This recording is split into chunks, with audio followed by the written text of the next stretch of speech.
मानो पाइथन को क्या करते हैं पागल।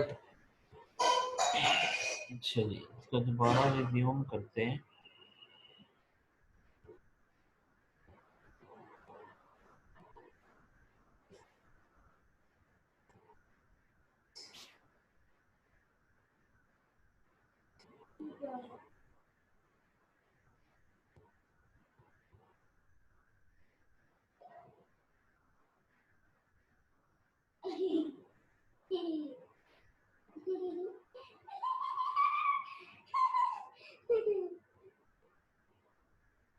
फोन तो बना लगा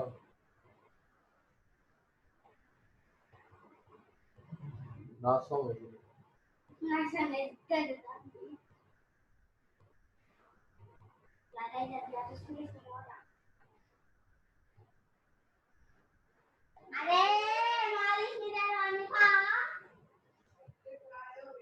अच्छा भाई,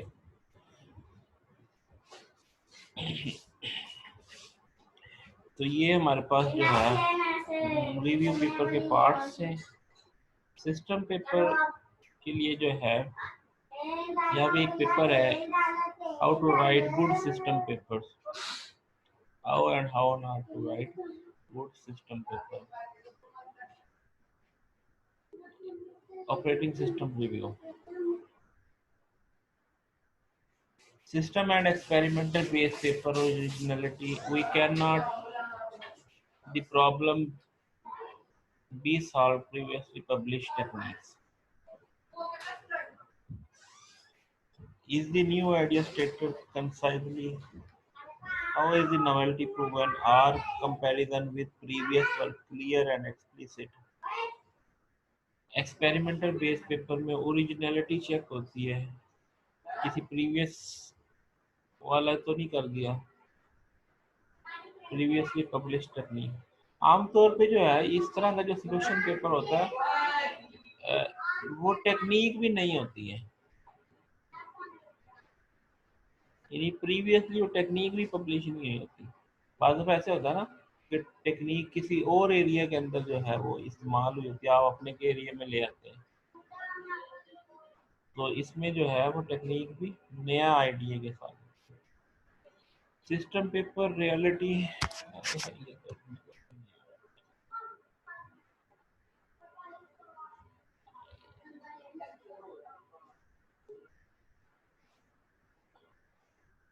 what can we learn from the work, how generally application or lesson learn from the work। ये नजर आ रहा है कोई दूसरा नजर? Is this system has been implemented, how has it been used, what has this usage shown about the practical importance of the idea। इसको कर लेना है, ये वाला इसका चॉइस एंड कॉन्टेक्स्ट क्या है, what were the alternatives considered at various points and why are the choice made the way they were, did the choice turn out to be right, if not what lessons have been learned from the experience, what are the assumptions on which the work is based, are they realistic, how sensitive is the work to permutation of the assumptions, if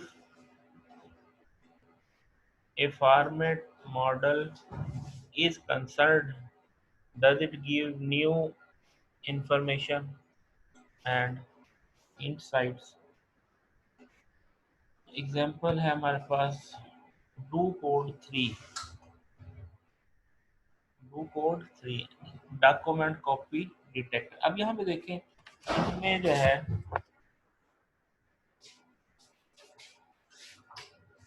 abbreviation क्या बनाया, document copy detector, do code 3, a system for plagiarism detection by applying an information fusion process from multiple documental data।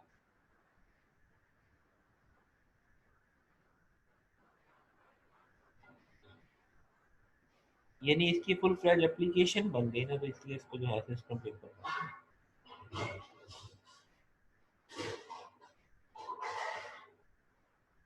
Main structure जो है introduction है,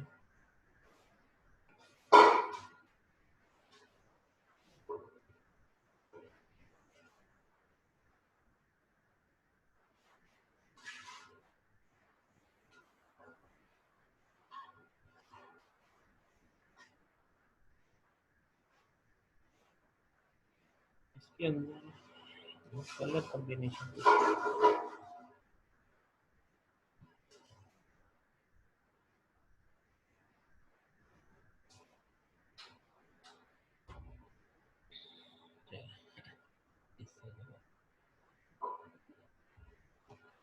इसको कर देते हैं सारे भी। मेन स्ट्रक्चर जो सिस्टम पेपर का है, introduction, related work, propose system, testing environment, experimental setup, result discussion.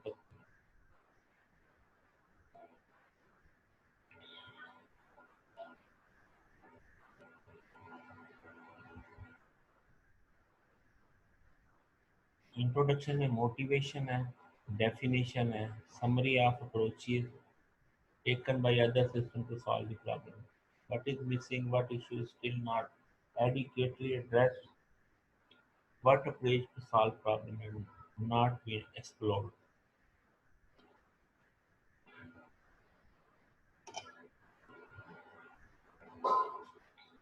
How are you?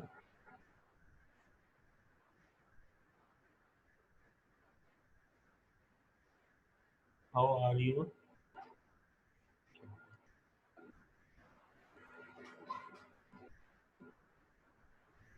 और उसके बाद structure of the paper.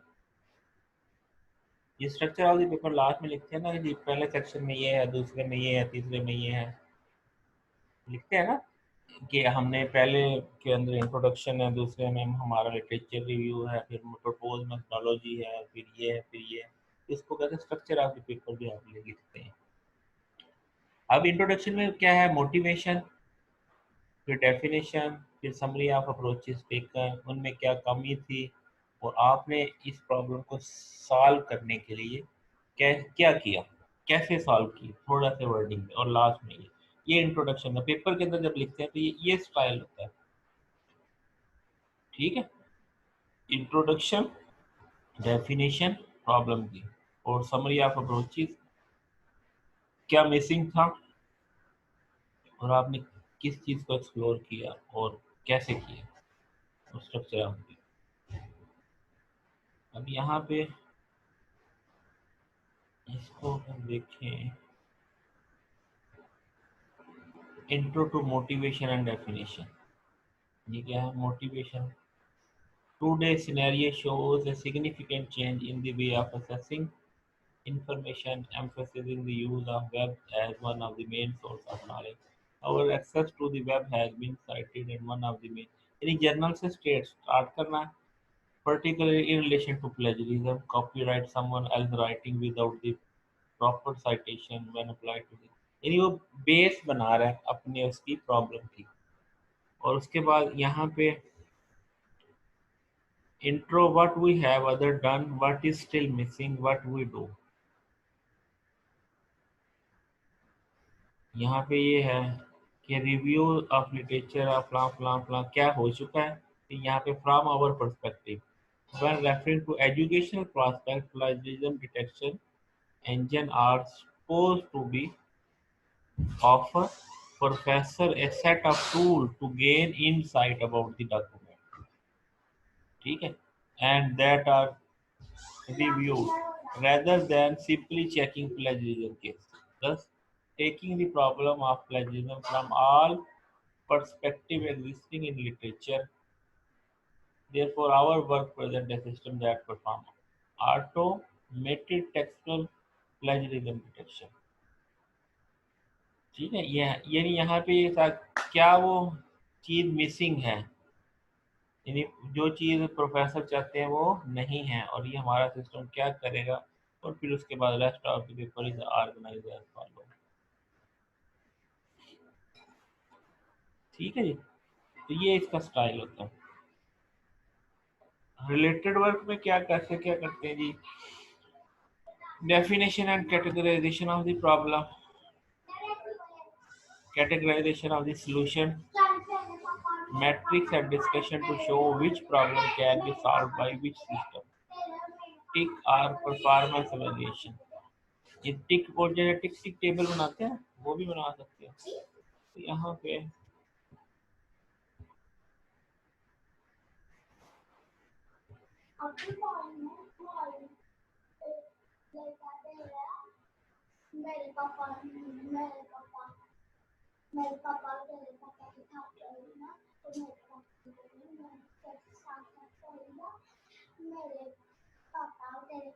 discussion on what is the gap, what problem is not adequately addressed, ये related work के अंदर आता है। Discussion on what is gap, what problem is not adequately addressed, यहाँ इससे पहले वो सारी बेस बनाते हैं, वो कंपैरिजन और टिक टैक टेबल, और फिर जो है आपको ये बताते हैं कि जनाब ये गैप है, और इसमें तो सारे खत्म डिफरेंट है।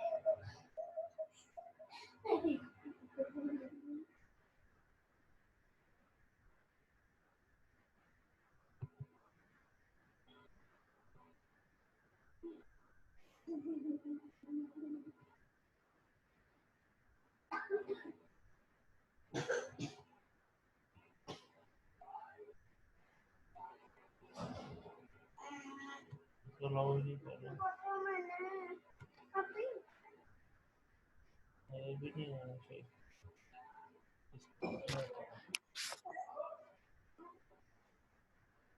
Related work.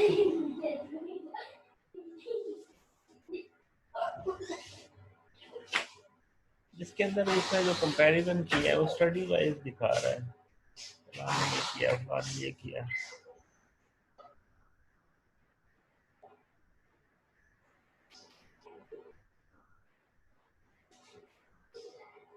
ये ले, इसको पढ़ना है तो आप उसको जूम करके कर सकते हैं।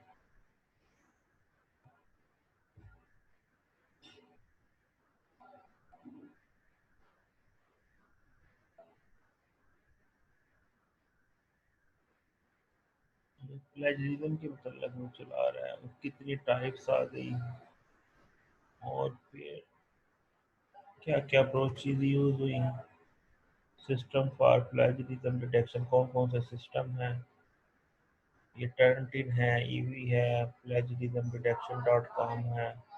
तो यानी वो सारे जो है ना, अब इसमें अगर प्रीवियस स्लाइड पे देखें तो यही बात है कि यहाँ पे आपने डिफाइन करना है प्रॉब्लम की कैटेगराइजेशन, सॉल्यूशन की कैटेगराइजेशन, फिर उसका मैट्रिक्स, क्या क्या सॉल्व हुआ क्या नहीं हुआ, फिर उसकी जो है प्रॉब्लम। अब इसने वो सारा जो किया है इसमें सारा टेक्स्ट में किया है, यानी टेबल शेप में नहीं बनाई। बेहतर अप्रोच ये होती है कि आप टेबल पिक्चर वगैरह बना के इसको एक्सप्लेन करें। तो लेकिन ये भी अप्रोच, पहले जो पुराने पेपर होते थे उसमें यही अप्रोच यूज होती थी, उसमें जो ब्यूटी होती थी वो टेक्स्ट के अंदर ही होती थी। लेकिन बाद में लोगों ने कहा कि वो टेक्स्ट की बजाय अगर आप उसको पिक्चर में और टेबल की फॉर्म में शो करते हैं तो वो रीडर के लिए ईज हो जाती है कि उसको आसानी से जो है उसको कर सकता है। उसके बाद प्रपोज सिस्टम में core functionalities and algorithm, structure और architecture of system, put up diagram, explain overall architecture and component, rational for design. ये जो रैशनल फॉर डिजाइन है ना, इसका क्या मतलब है? क्यों भाई, आप इसको क्या समझते हैं rational for design? Anyone?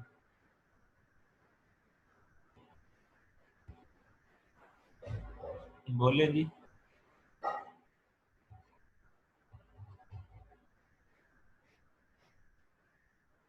Ji sir. Sir ji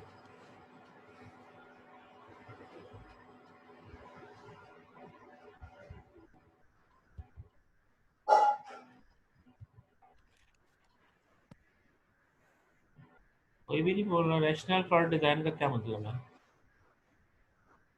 rational for design का मतलब ये है कि अगर आपने ये डिजाइन बनाया तो कैसे बनाया, किस चीज से आप मोटिवेट हो ये डिजाइन बनाने में।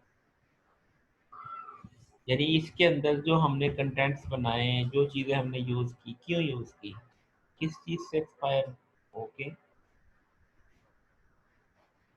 सर हमने इनकी फिर डिटेल देनी होती है या हम ये वही डायग्राम के साथ या डिजाइन के साथ ही शो करते हैं वो रीजंस को? रीजंस को जो है जब आपने डिजाइन के अंदर लिखते हैं ना, तो वहाँ पे रैशनल भी लिखते हैं कि हमने अगर ये अप्रोच यूज की तो क्यों की, फिर साथ में रेफरेंस देते हैं कि जनाब ये अप्रोच जो है ना बड़ी कामयाब है और इसको फलां फलां एरिया में इस्तेमाल की गई और अच्छे रिजल्ट आए, साथ में साइट कर। तो वो आप जैसे किसी भी चीज़ को अडॉप्ट करने की रीज़न जो है वो रैशनल है, क्यों किया।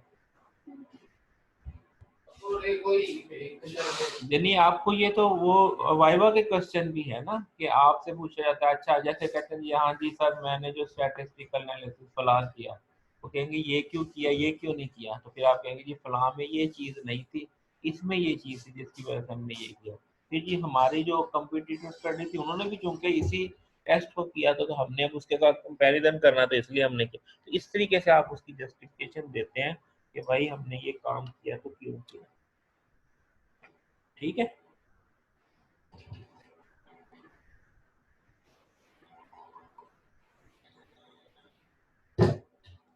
मतलब सर उसका जो मस्ट पार्ट है जो सिस्टम जी को डेवलप करने के लिए जो हमने उसकी जो रीजन लिखी थोड़ा और वो ऊंची जो बोलो, अडॉप्ट किया मेथड।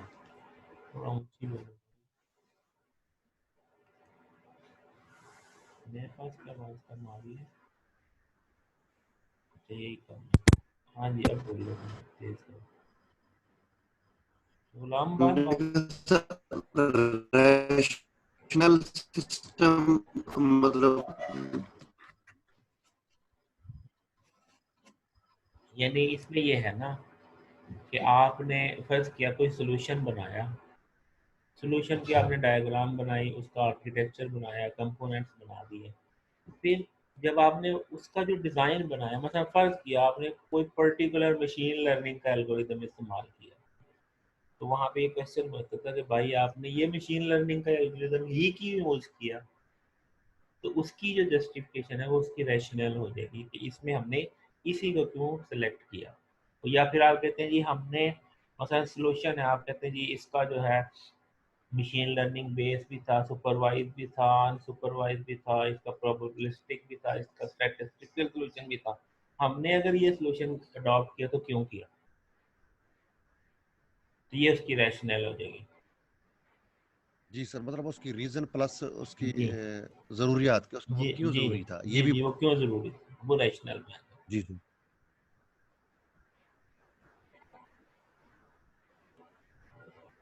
अच्छा अब इसमें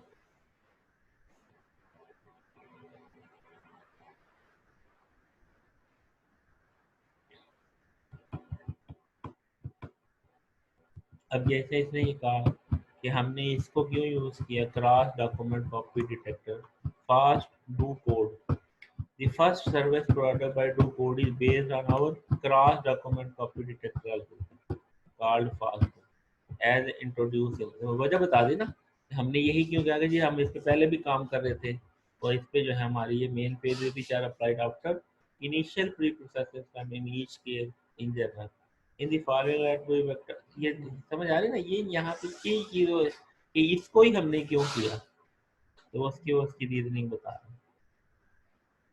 Our second functionality is intended to extract evidence of potential case of plagiarism from this attempt to find suspicious page on using our algorithm based on characterization of writing style। वो देखो ना, rationalization या characterization जो है किस वजह से, कि उस पे बेस करती है स्टाइल पे। तो और फिर क्या कहते हैं, and following intuition if some of the word used are author specific one can think that this word could be concentrated in a paragraph or more generally proposed model for writing style aimed at finding significant diagram।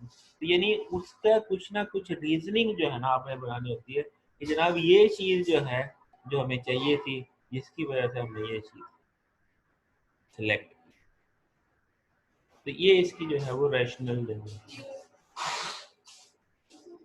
Ji sir मतलब क्यों जरूरी था sir ये जी दोनों चीजें उसमें आ जाएगी ना जी सर। दोनों चीजें आ जाएंगी। एल्गोरिदम की जब वो डिस्कशन करते हैं ना आप एल्गोरिदम, फिर बाद में ना जब एल्गोरिदम को कुछ लोग करते हैं सिर्फ एल्गोरिदम लिख देते हैं, कुछ फिर उसको जो है ना उसके ऊपर डिस्कशन भी करते हैं उसके मुख्तलिफ पार्ट्स के ऊपर कि हमारे एल्गोरिथम में हमने ये चीज़, वो कुछ कहते हैं मसला कुछ जैसे अगर इलेक्ट्रिकल की डिज़ाइन में करते हैं तो वो कहते हैं जी हमने PLA यूज़ की, हमने जो है ना फलां चीज़ यूज़ की, डिवाइसेस दो डिवाइसेस का कंपैरेटिव है, फिर उसमें बताता है कि हमने ये यूज़ की कि ये डिवाइस उससे बेहतर है, इसलिए हमने इस डिज़ाइन में यूज़, और इससे हमारी एफिशिएंसी भी बढ़ गई। इसी तरीके से एल्गोरिथम के अंदर भी हमारे पास जो है वो डिफरेंट जिस जो जो एफिशिएंसी को इंक्रीज करने वाले फैक्टर्स हैं उनको आप हाईलाइट करते हैं कि हमने इनको एल्गोरिथम में क्यों यूज़ किया, या ये जो फैक्टर है या ये जो पार्ट है दूसरे से ये डिफरेंट है और इसकी डिफरेंस होने की क्या वजह है। ये डिस्कशन से जो है आपकी जो है उसमें फिर जैसे कहते हैं ना जैसे अदालत के अंदर वकील होता है ना, तो जब वो किसी केस को साबित कर रहा होता है ना डिफरेंट एविडेंसेस दे रहा होता है। इसी तरीके से खाली ये कह देना कि जी हमारी अप्रोच जो है वो इम्प्रूव्ड हो गई है, ये काफ़ी नहीं होता।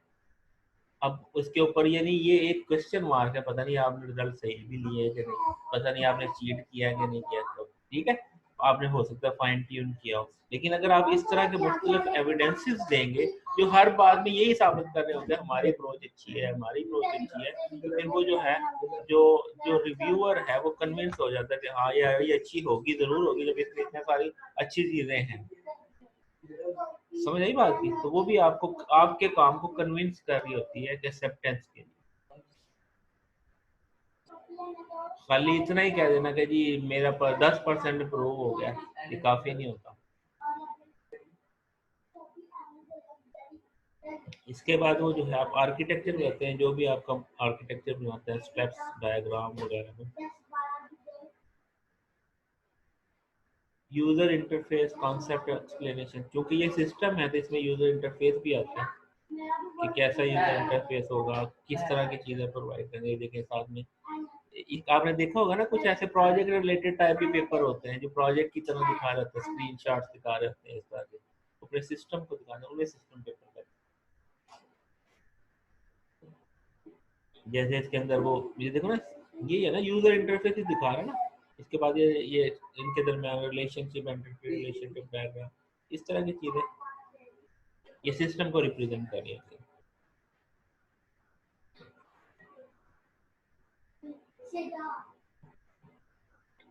उसके बाद जो है हमारे पास एक्सपेरिमेंटल सेटअप, सिमुलेशन बनाई है या रियल लाइफ प्रोजेक्ट बनाया, कैसे प्रोग्राम किया, हार्डवेयर क्या यूज किया, पार्टिसिपेंट कितने थे जिन्होंने टेस्ट किया, परफॉर्मेंस कैसे मेजर की, डाटा सेट कौन सा यूज किया, बेसलाइन किसको बनाया। तो ये अब सारी चीजें बताते हैं जब एक्सपेरिमेंट करते हैं ना कि आपने सिमुलेटर पे किया कि रियल टाइम किया, कैसे प्रोग्राम किया, हार्डवेयर कौन सा यूज हुआ, इसको टेस्ट करने के लिए पार्टिसिपेंट कौन थे, परफॉर्मेंस कैसे मेजर की, डाटा सेट कौन सा यूज किया, बेसलाइन किस स्टडी को बनाया जिसके साथ कंपेयर करें। ठीक है जी।